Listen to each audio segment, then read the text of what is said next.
Steve, can you tell me a bit about Padley Venables, please? Padley and Venables, we've been in existence for approximately 105 years or so at the moment. We make mining and contractors tools, rock drill, and we also do heat treatment, our own heat treatment. And I noticed you've got some automation behind us on this impressive cell. Why did you decide to automate your process? We was coming to the time where we had to renew some of our lathes, older lathes, and we thought we'd take the opportunity at the same time to automate it and hopefully speed the process up. Has that happened? It has, yeah. We are getting probably 30 or 40% more work out of the cell, and we can also run it at times between shifts unmanned. And we've been invited in by yourselves and Blum Novatest to review their digilog. How important has the digilog been as part of this process? Very important. It's a case if we hadn't got the digilog on it, we couldn't run it as a robotised cell without the guy having to put a gauge on the component every time. That's an important point, isn't it? So a lot of people automate the process, but they're still inspecting the part at the end. But that's kind of pointless, isn't it? You need to make sure the part is correct. That's right, yeah. It's pointless having a guy standing here all the time. The production slows down as the door has to keep opening and closing, whereas the probe, if it's intolerance, it says it's intolerance, and the machine carries on. If it's not intolerance, the probe turns different colour, the machine stops until we sort it out. That's important, because I know these are going to miners, and let's face it, they're not always engineers, are they? That, you know, it's either right or it's wrong.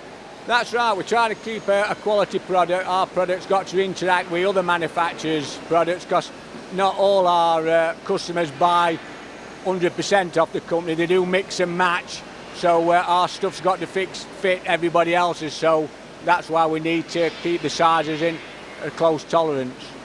So I know this, you've got Fanuc and Doosan's on this cell, but Blum, you're happy? If you did it again, would you buy more Blum? Certainly, yeah. We're just looking at the moment looking at another Blum project, a cut tool breakage system, which we're in the process of looking at.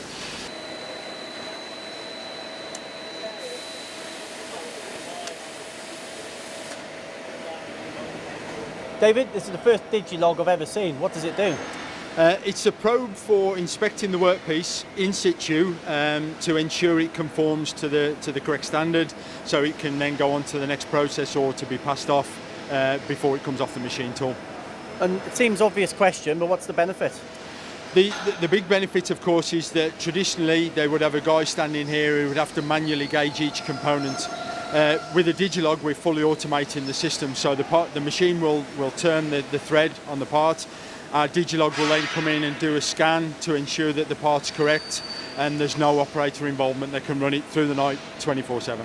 I guess if you can't inspect the component, there's no point automating it. You may as well load it as well. Exactly. It's that, you know, this whole cell is a pretty impressive investment that the customer's made with fully automated loading of the parts. But if they have to have a guy standing here manually checking it, then it defeats the object of the whole cell, really.